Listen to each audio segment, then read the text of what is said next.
Okay. So should I wait for you to tell me when to go or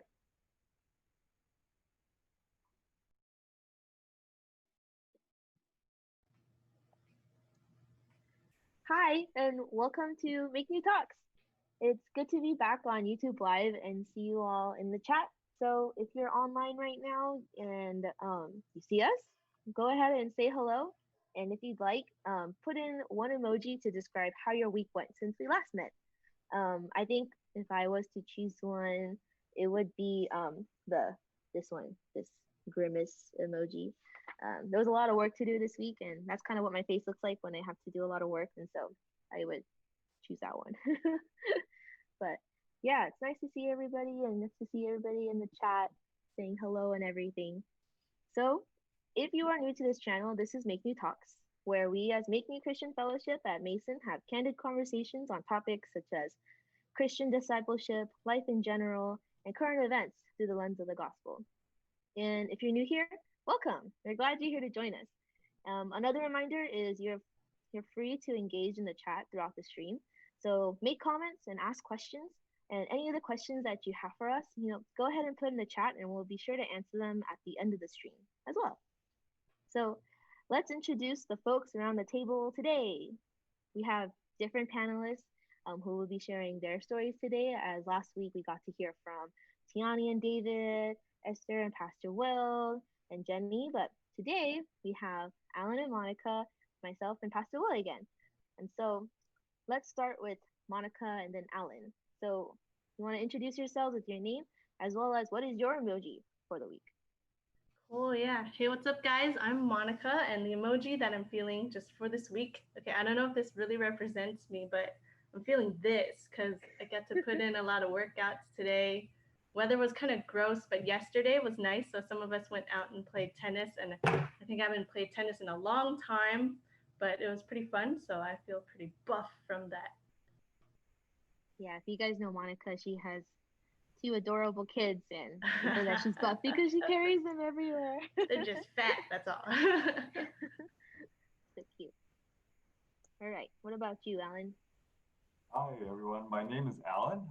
So the emoji that describes my week, well, I guess today, it happened today, but it would be this flood of tears emoji. Because I actually... Oh my gosh. What happened? You broke your finger? Wow. While throwing out the trash, I think it was the lid of the can. I sliced my hand open and I think stitches this afternoon. No. It was a little bit. That's a big wrap around your finger.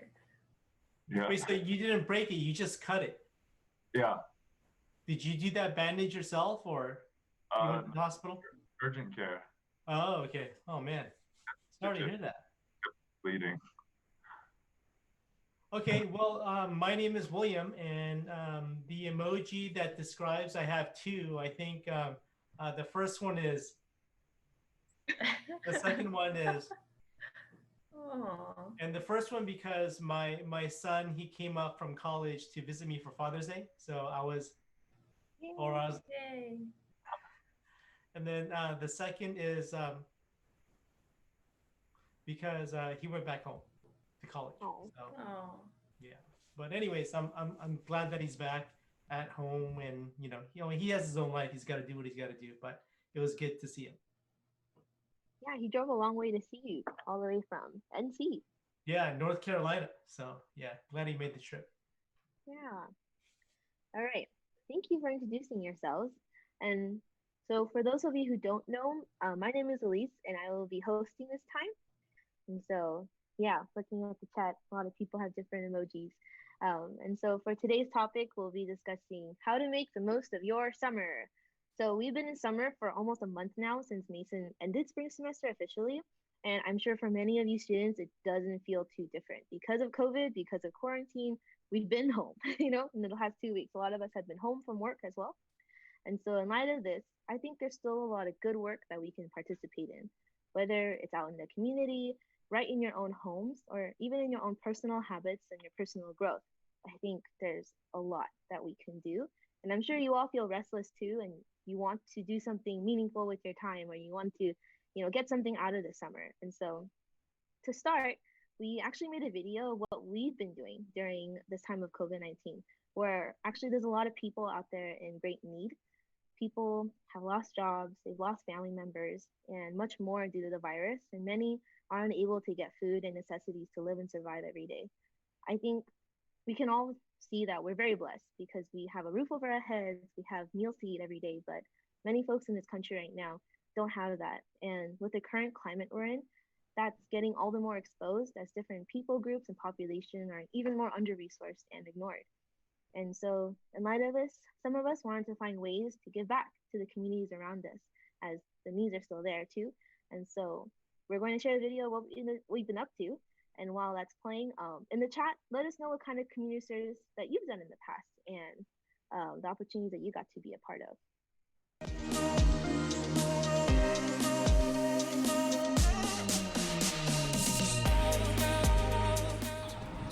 Hi, so last month in May, Jenny, Monica, and I, we went to Herndon to participate in a volunteer opportunity that was there. They were passing out these large cardboard boxes full of non-perishables of food and toiletries to whoever families would come in their cars and would put it in their trunks, or people would even walk from their homes and come. And it was just a really moving experience, just being able to just see the different kinds of families who were there. We were one mom who had a baby in one arm and a child on the other, and needed help carrying the box back to her home. I think it just shows that the need is very great, whether we are in COVID season or not. These communities are just under-resourced, don't have access, lost jobs maybe, and then that can't feed their own families. And so I think it was really nice to be able to do that. That was my experience, and I hope you guys can join us next time.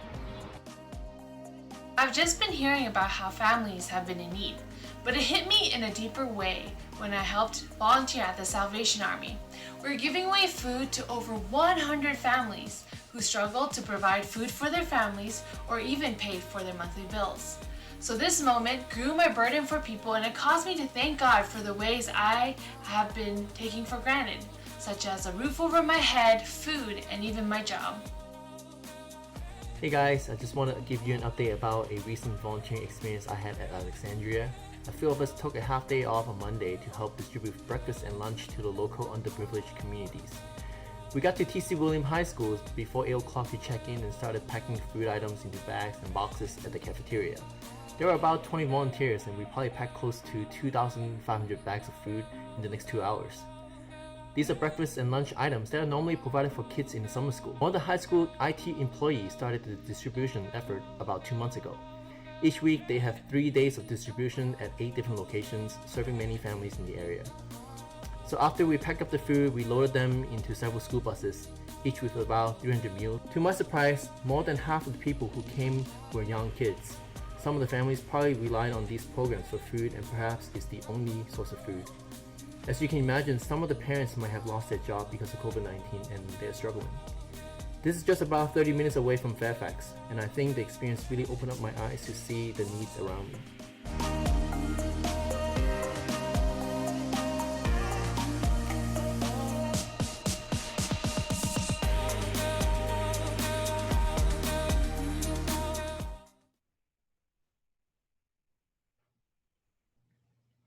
Really thankful for all those opportunities that we got to be a part of, and thank you guys for sharing what you guys did when you guys were in high school. I see Brian did some garden work at his high school before. That's pretty awesome. And Jenny did picked up trash with friends in San Francisco Chinatown.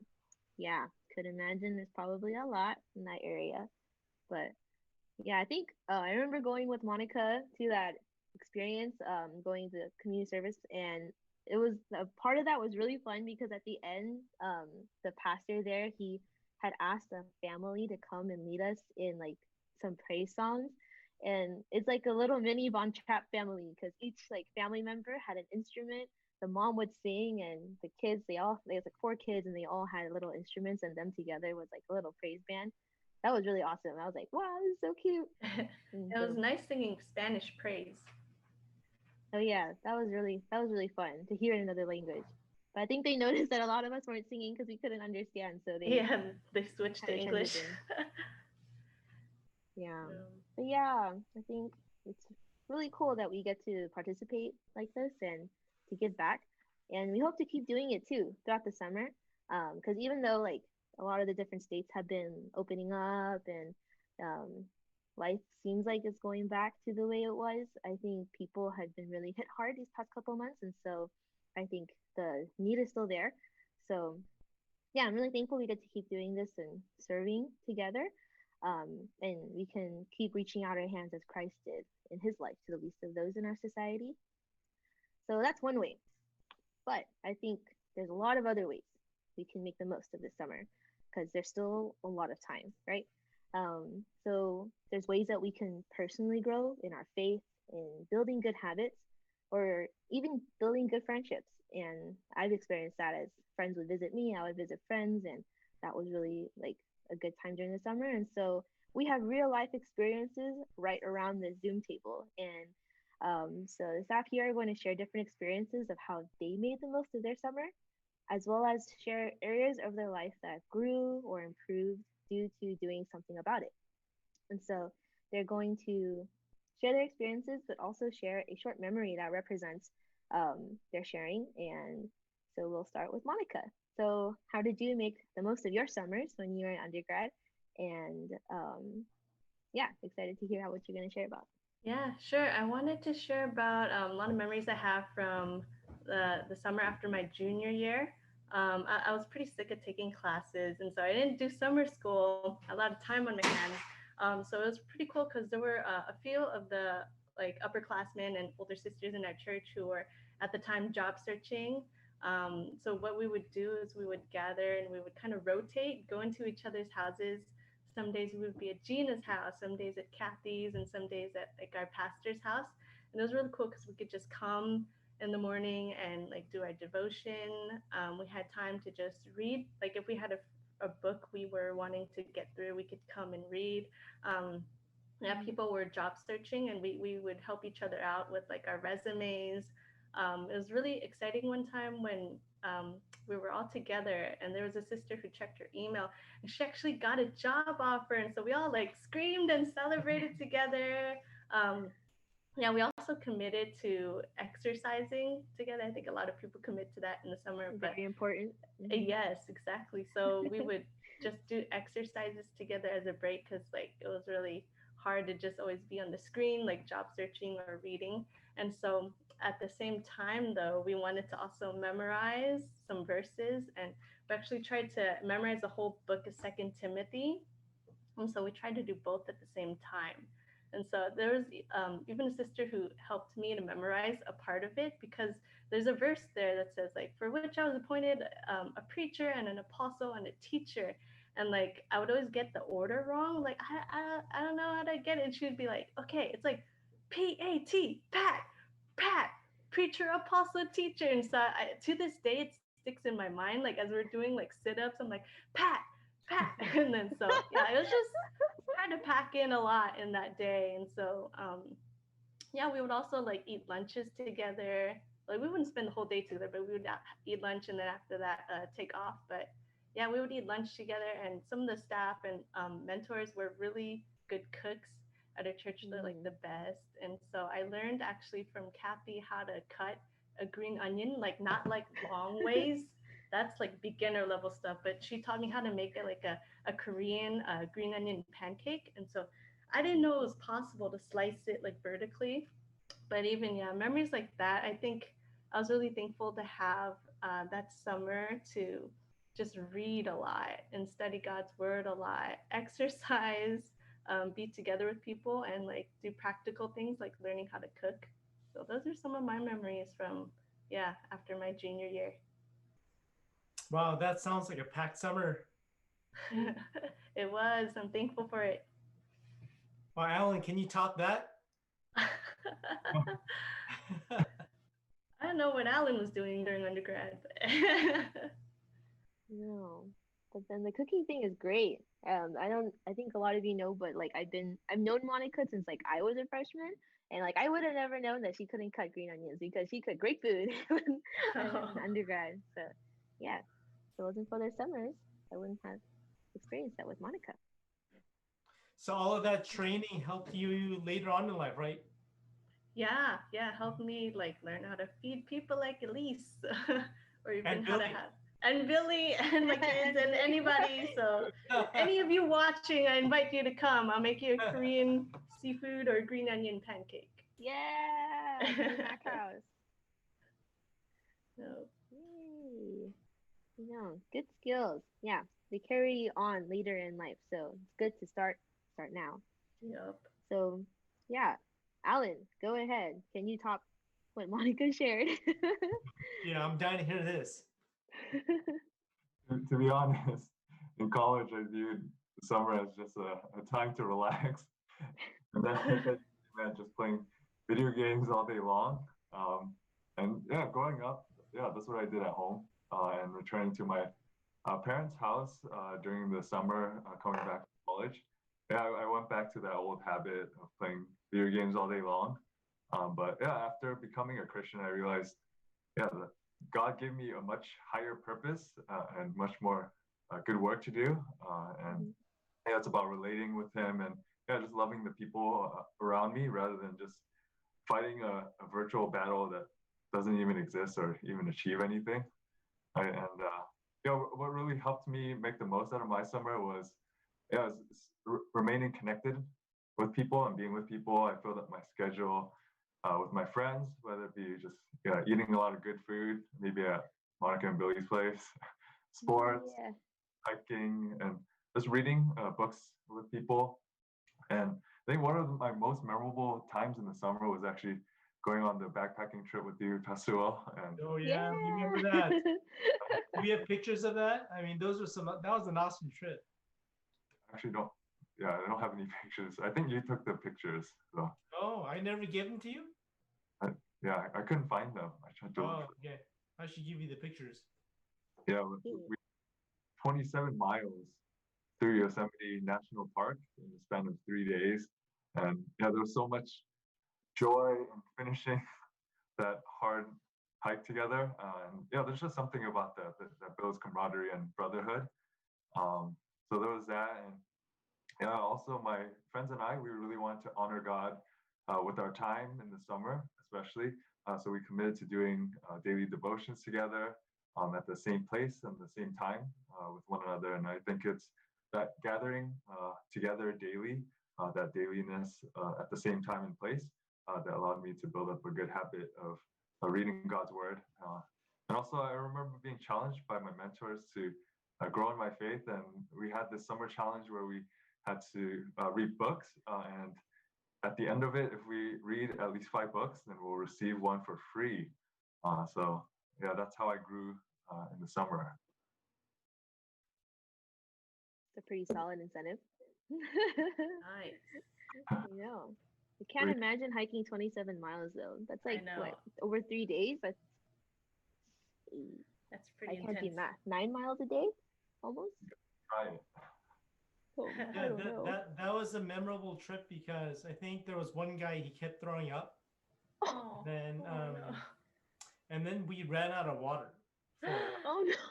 And Oh, I no. think I talked about it in a message, but we ran out of water So because there was a drought in California. It doesn't rain in California like it does in Virginia. So on the map, it said that there was a river here, but then there wasn't. So we had to keep going. And I was quite concerned actually, but I didn't tell anyone that I was concerned because, you know, as a leader, you got to hide that sometimes. wait, so then how'd you guys get water? Well, we eventually found a river, so I was really thankful. Okay. I Wow. was like, wow, you guys live to tell the tale. Yeah. Hey, that's I an remember exciting Alan. summer. Yeah, Alan, he was quite tall for, yeah, he's a tall guy. So, and he had his backpack, and then right at the beginning, I think one of the straps ripped, and so it was this backpack that we bought at Costco, which didn't turn out to be very good. But, anyways, I'm thankful that your backpack held up. Otherwise, you would have had to carry it for almost 30 miles like a duffel bag or something. No, sounds difficult. Thank you guys for sharing though. Yeah. Well, Pastor Will, do you have any words in regards to how to make the most of your summer? Yeah. Well, I guess this is where I'll share a little bit some of my thoughts, and I'll share from the Bible. I guess I'll give myself 10 minutes again. We'll see how it goes. So 10 minutes, okay? Okay. So the question is, how do I make the most out of the summer? Well, I guess what we could do is we could try to answer this question by phrasing it in the opposite. Like, how do I make the least out of my summer? Like, if we answer it that way, well, do nothing. That's one thing. Stay at home. Stay in your room. Don't get a job. Don't take summer school. In other words, don't learn and don't grow, right? Just stay in and sleep. But then, of course, if you're not going to do just eat and sleep, but you're going to spend time watching a lot of media or playing a lot of video games. And why is that? Because if you do just stay home and eat and sleep, then you're going to be really bored. And the human body, the human mind, we weren't created just to eat food and sleep. We're spiritual beings, so we need much more than that. So you're going to be really bored if you do that. And what you'll end up doing is you'll end up doing what's easy. And the easiest thing to do to get out of the pain of boredom, and I call it the pain of boredom because boredom is, as one author put it, it's discomfort. And what we do, all of the decisions that we make, according to this one author, Nir Eyal, he's an author I've been reading, is we try to make decisions to get us out of discomfort. So if boredom's a discomfort and we want to get out of that, well, how do we get out of that? Well, we do what's easy. And what's easy is, to watch a lot of media and play a lot of video games, because when you do that, it's going to deliver a lot of endorphins and dopamine and your brain chemistry. It's going to get some payback as you do all of that. And it's going to give you the feeling of feeling happy and satisfied. But the problem with that is you're going to end up binge watching or binge playing, and it's going to be hours and hours and hours. You're going to need more and more and more of that stuff in order to get happy. And after like a week of that, you're going to feel really rotten, right? Because you're always trying to get into this brain high or something like that. And just watching all the stuff, I mean, it's going to be really terrible.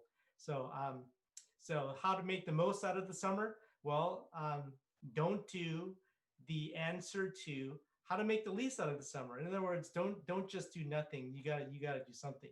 But then for some people might say, well, what's wrong with that? What's wrong with the lifestyle that I just described? What's wrong with the life that Alan had? Because remember, Alan, he talked about, he thought summer was a time to relax and all he did was play video games. Well, what's wrong with that? Because some people might think, well, playing video games or watching a lot of entertainment, that sounds like making the most out of the summer, There's no school, no job. I can just catch up on all the seasons of whatever and all of that. And my response to that would be, yes, that's true. You're right. Some people might disagree with what I just said. Or in other words, so the only way for us to have a meaningful conversation about this topic is we need to agree upon some deeper questions like, do we have a purpose? What is the meaning of life? What are we made for? And we need to agree on those questions, because once we can agree on that, then we can make some progress into answering this question. So going back to the deeper questions, purpose, meaning, what we're made for, it really stems upon the nature of the universe or our worldview. Like, for example, in other words, do you believe that there is a God, right? If you believe that there is no God, then there is no ultimate purpose, because we are just one freak accident that just evolved. And because we're an accident, there's no purpose, there's no design. And so because there's no purpose, then how you spend your summer, it's really up to you. What your definition of making the most out of the summer, it's really up to you. And so if that's your worldview, then what I said about about making the least out of your summer, life of video games and all that kind of stuff, it's just my opinion. And so it's just my opinion. You could have your opinion. There's disagreement, and that's the end of the conversation. But if you're not sure that there is a God, in other words, you're agnostic, then I think that one of the best things that you can do for the summer is to actually investigate this question: is there a God? I mean, you have about 2 more months left, or maybe about 1.5, maybe 1.5, 2 more months left. And right now, if you're thinking, well, what do I do to spend the summer? And if you're someone who is agnostic or kind of undecided or not sure if there's a God, then I really want to encourage you to investigate, because answering that question is going to have a profound impact on your life. Because once you answer that question, you can make some decisions to navigate your life according to what you believe to be true. And my advice to you is if you do decide to investigate whether or not there's a God, is to start with Christianity. Why Christianity? Well, because it's had a tremendous impact on history, not just Western history, but entire history. And it's had an impact on the arts and literature, and of course, Western art, Western literature. It's changed millions of lives. Millions of people follow Christ, and as a result, their lives have changed for the better. And also, the Bible, it's still hands down the best-selling book of all time.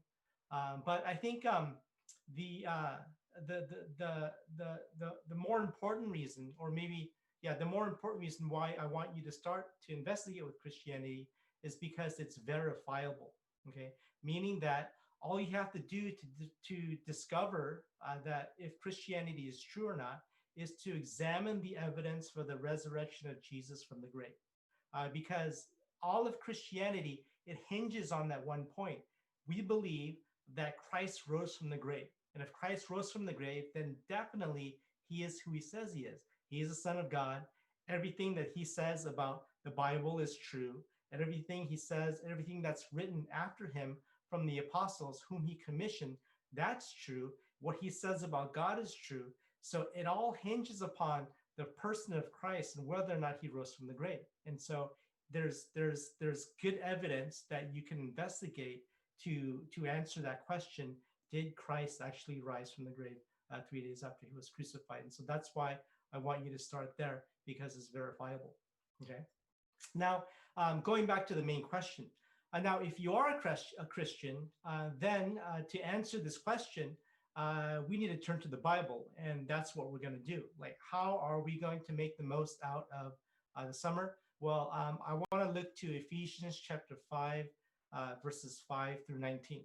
Okay, so I think someone's going to post it up on the chat or something like that, and then I'll read it for you.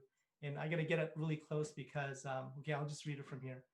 Ephesians chapter 5, 15 through 20 says, "Look carefully then how you walk, not as unwise, but as wise, making the best use of time, because the days are evil. Therefore, do not be foolish, but understand what the will of the Lord is. And do not get drunk with wine, for that is debauchery, but be filled with the Spirit, addressing one another in psalms and hymns and spiritual songs, singing and making melody to the Lord with your heart, giving thanks always for everything to God, the Father, in the name of the Lord Jesus Christ." Okay, so the first point that I want to make is, okay, well, when thinking about this question, how to make the most of the summer, first thing that I want you to do, or this text tells you to do, is to think like a wise person. Okay, think like a wise person. It says, "Look carefully then how you walk, not as unwise, but as wise." Okay, think like a wise person. In other words, okay, in order to do that, I think you need to think highly of yourself. Okay, so the only reason why you would be wise about your life is if you think highly about yourself. Because if you don't think highly about yourself, then wisdom really doesn't matter, because you really don't have to make decisions, or the correct decisions, or the right decisions. But I really want you to think highly of yourself. Why? Because you were made in the image of God. Okay, you were made in the image of God. You have inherent value. You have the likeness of your Creator. Okay, you have the breath of God. You have infinite value just because you were made in the image of God. Okay, so that's why you should think highly of yourself. And also, you were also created with a purpose. Okay, because Ephesians 2, 8 through 10 says, "For by grace you have been saved through faith, and this not of yourself, of your own doing.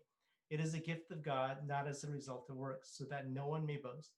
For we are we are his workmanship."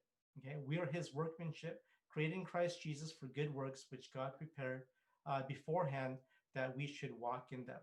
Okay, so when you became a Christian, you were kind of recreated or reborn. John would say that you were born again, right? So there's a second recreation that's happening. So when you were born you were made in the image of God, but then when you became a Christian, you were recreated. You were recreated with what? You were made, you are God's workmanship, and you were created for good works. Now, now, now, having said that, not only think highly about yourself, but think highly about yourself by not making excuses. Okay, so if you think highly about yourself, you're not going to make excuses right now. You know, it's COVID-19 and everything. You could totally say, well, how do I make the most out of the summer? Well, you know what? It's COVID-19. I really can't do anything, so I'm just going to stay home. Or, you know what? It's been really tough. I'm really anxious. I need a break, so I'm just going to stay home. I'm not going to do anything. Or you could say, you know what? I've worked really hard. Finals was tough. I just need to do my own thing. I can get serious about my studies or my Christian identity. I can get serious about that later. Now, and so I want you to. So if you think highly about yourself, you're not gonna give yourself any excuses. Okay, so I think that's really important. Now, if you do think highly of yourself and not make excuses, then I think you'll take yourself seriously. And then if you take yourself seriously, you'll make a lot of effort to think things through, and then you'll get wise. Okay, you'll want to make wise decisions.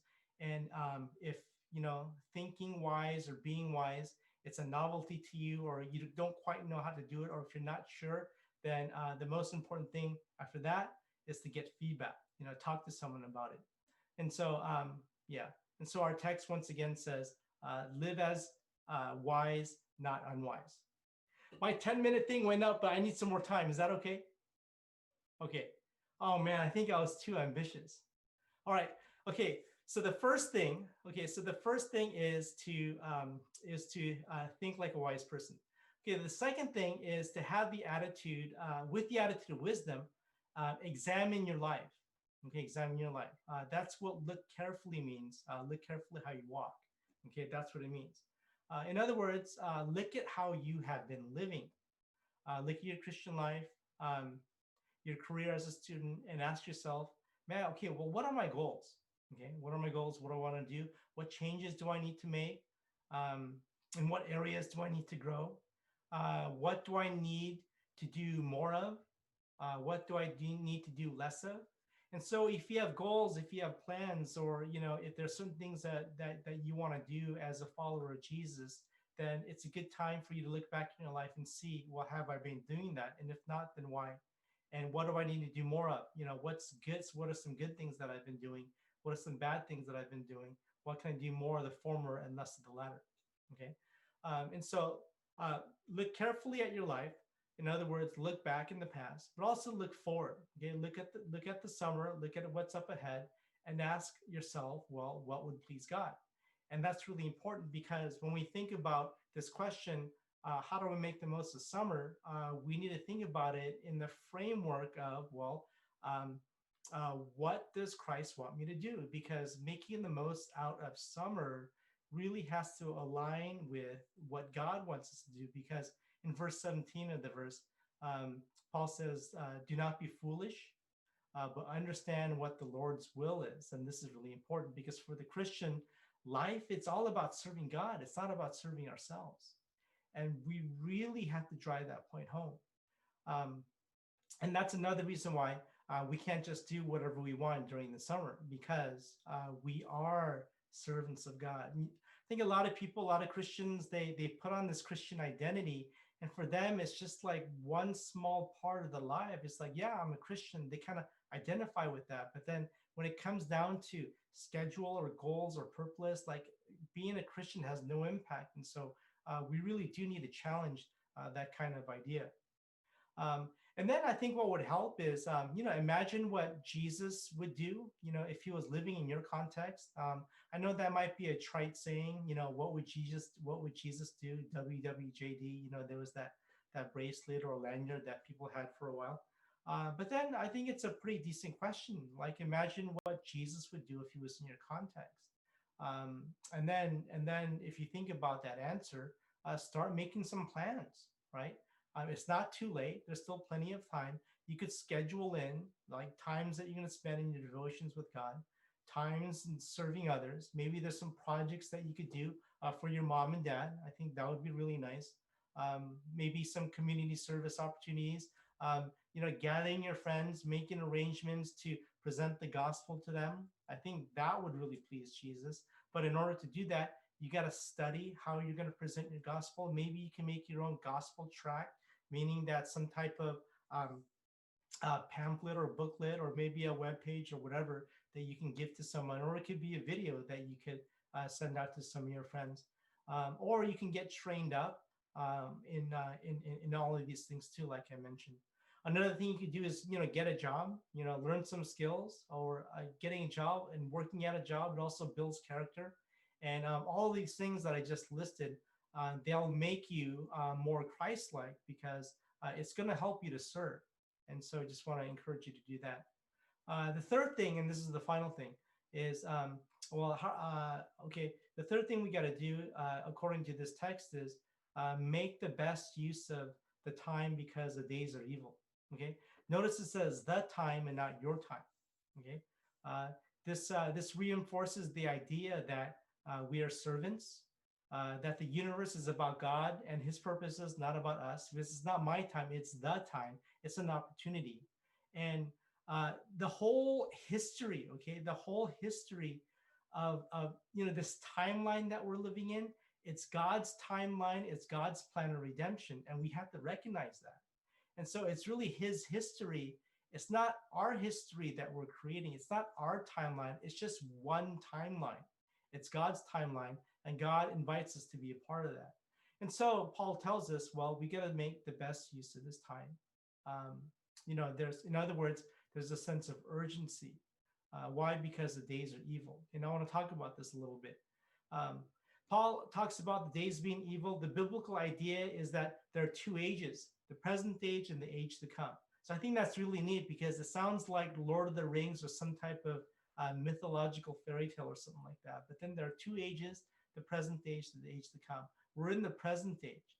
And Paul would say that this present age, it's being governed by a God of this age who is up to evil. Okay, the God of this age, and that evil that he is up to is he is blinding people from seeing the truth. Earlier on in Ephesians chapter 2, Paul says that this ruler, or this God, he has a plan. And that plan is to sow the seeds of disobedience. Okay, there's a spirit of evil going on, sowing the seeds of disobedience. Now, it sounds like demon possession, but it's not. Okay, but it's sowing the seeds of disobedience through various ideas that are floating around in the world. So what are some of these ideas? Well, it's worldliness, it's godlessness. It's, basically there is no God. It's just world, it's just material things. And so we're encouraged to indulge in materialism. We're encouraged to indulge in hedonism, meaning, for living for our pleasure. There's pride, meaning that, hey, I'm better than you. And it's our attempt to be kind of our own gods, and that's why we're full of pride. And so the goal of the God of this age is to divide and to separate. That's his plan, to divide and to separate. And another big idea that this God of this age peddles, which Paul outlines in Ephesians 2, is that he wants us to indulge in our flesh and its cravings. Okay, indulge in our flesh and its cravings. In other words, obey your thirst. There was a commercial a long time ago when I was in high school. Andre Agassi, I think it was a Sprite commercial. He said, obey your thirst. Okay, obey your thirst. And that's what the God of this age wants us to do. That's what the evil times want us to do. Obey your thirst, feed your flesh, whatever urges you feel physically, give in to them. And so when Paul says that the days are evil, he's saying that, man, there's going to be a lot of influences. Like everywhere around you, the message is going to come to you to obey your thirst, to indulge in your flesh. And then this COVID-19 pandemic thing, it puts us in a situation in which we're basically staying at home. We have every opportunity to obey our flesh by, giving to our comfort, giving to our urges, and really not doing anything else. And so that's a huge warning. And so Paul would say, well, it's within this context that he calls to all Christians or reaches out to all Christians and says, okay, well, look carefully how you walk. You got to examine yourself, be wise. Don't be unwise, but make the most use of this opportunity to find out what God's will is. And that's what he'd want us to do. And so that's the big picture. And so going back to the question of why should we do these things, right? Well, it goes back to our purpose. Remember, God loves you, right? He's your heavenly Father. He wants what's best for you,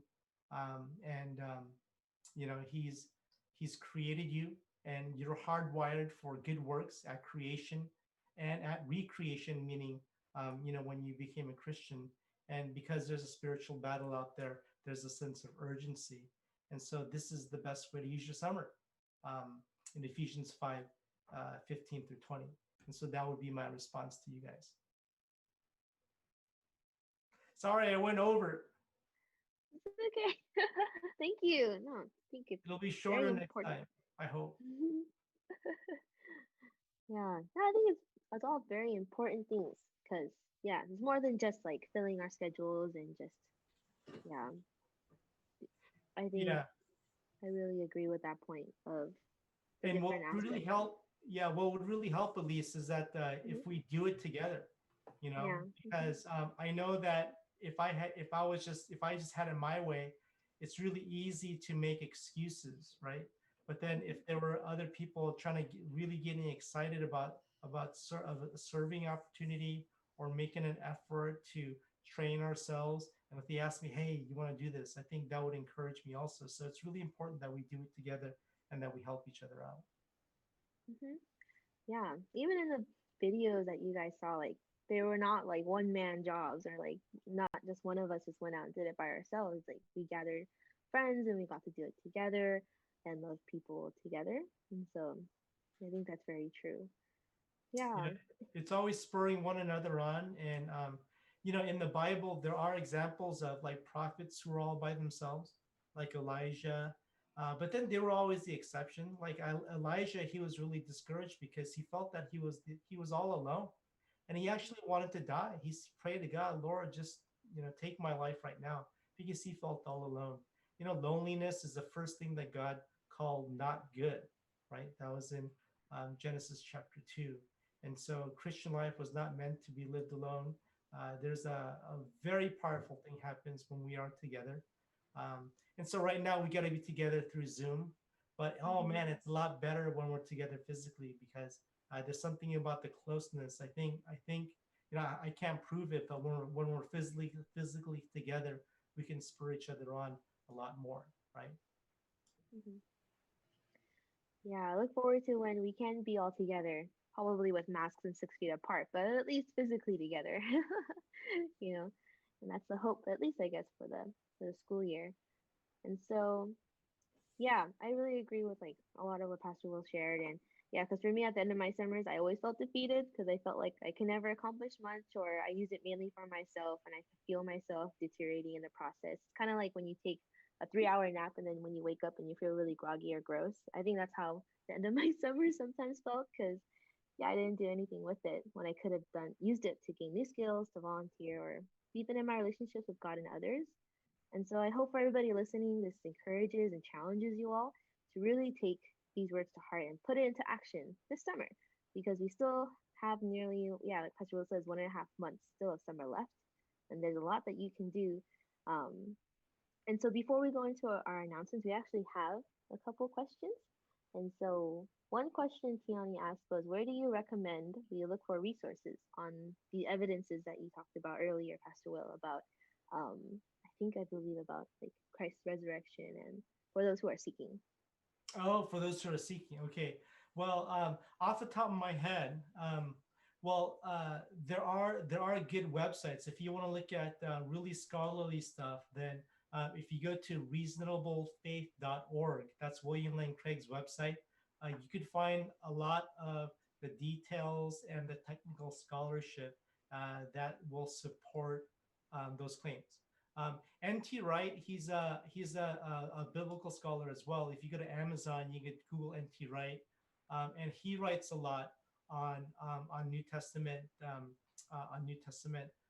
background and New Testament studies, and he has good resources there. What I recommend though is because there's so much out there, both published and on the internet, it's really important, I think, or my recommendation would be to study this with someone, to study this with one of the staff at MakeNew, because we have this wonderful program called Course 101 that talks about some of the scholarly work that's been done out there. And there's some other resources that we can point to, because there's so many questions and you could tackle that topic from so many different angles. And if you study it with someone with some knowledge, then they can point you to the right resources. But off the top of my head, reasonablefaith.org, William and Craig, as well as NT Wright. You could find NT Wright, WRIGHT on Amazon. But then shoot an email to one of the staff and MakeNew, and we'd be happy to give you more. Yeah, thank you. It's true. Get in contact with one of us and we know where to go to. And Sophia asked, where do you look for ways to volunteer? I guess I could quickly answer. When we are researching these things, we were looking at food banks, we were looking at public schools who are offering food and meals to their students who look towards schools for breakfast and lunch every day.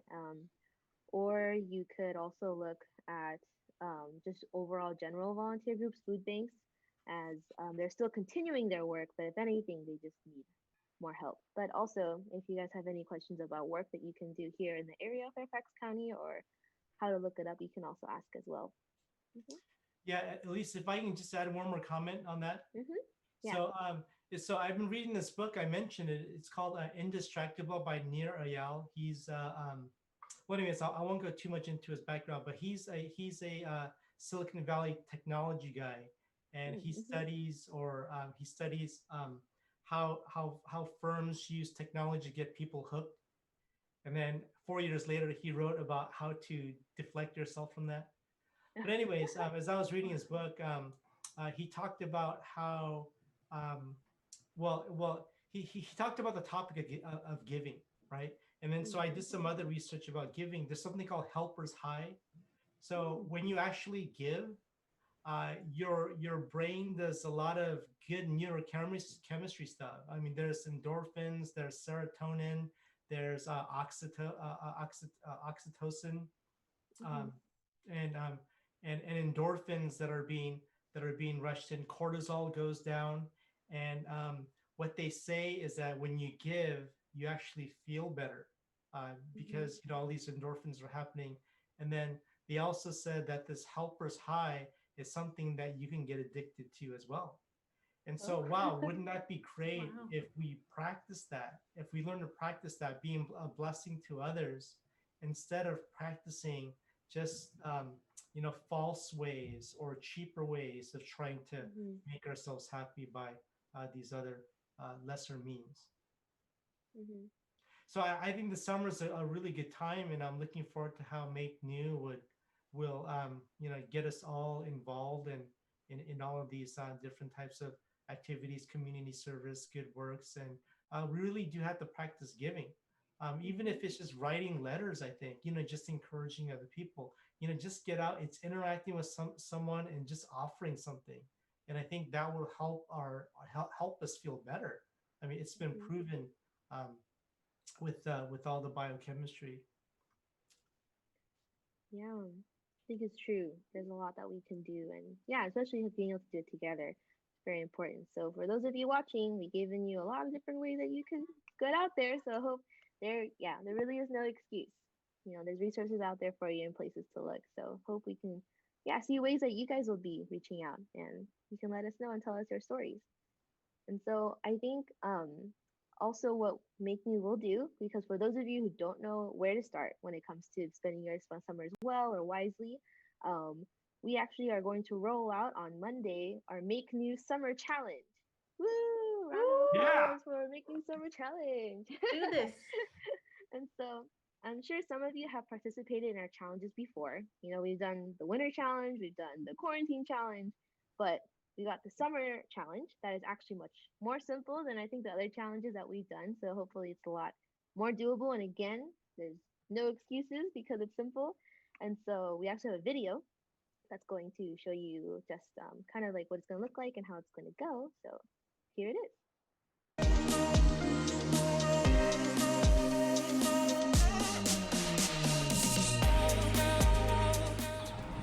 Hi, so last month in May, Jenny, Monica, and I, we went to Herndon to participate.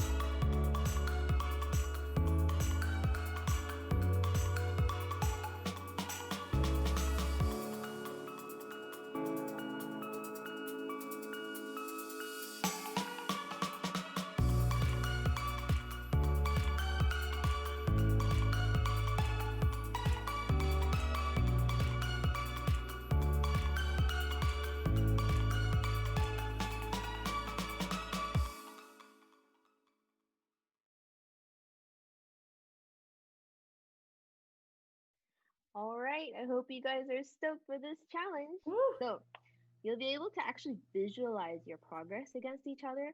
And so, this information, as well as details on how to be involved, how to kind of work out the different details, it's going to be on our website starting on Monday. And our social medias will also point there too, just so that, yeah, to help you get involved, make it easy for you. And so, may the best team win. Go aka the sisters! Woo! Yeah. No, it's the guys. The guys, we always win. Yeah, I know it's embarrassing, but I Not make always. Just the guys last always two. win. Yeah. Oh It's my. There's Alan's rubbing it in our face. That's from well, the yeah. quarantine We're challenge. not trying to rub it in, and we're not trying to make you guys look bad. We're just trying, and then we just end up Alright. winning. So it's just one of these things, and it's not something my, to oh boast my. about. So I'm not boasting. I'm just stating a fact. So Yeah, it's all those people who come in at midnight, the day before. Anyways. Okay, so hope you guys are excited. We're excited to do this with you and to grow with you at the end of all of it. And so hope you can participate with us. And so remember, if you'd like to personally connect with us and the other Mason students that you see on the chat here who are also part of our fellowship, go ahead and hop onto the Zoom link in the description below or on the live chat on the right, where we're going to get some FaceTime together and have fun while we do it too. Last week we had some fun Pictionary games, people drawing toast, I think you saw that on our Instagram today.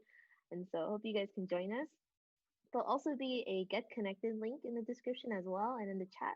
And so that way you can get connected to that course that Pastor Will talked about, Course 101, or even just getting connected in different ways that you might want to be a part of our group. And so that's all I have for our announcements. And if you need more info and want to connect with us, head to our website down below or click on the Get Connected link. See you all next week. See you guys. bye. Bye.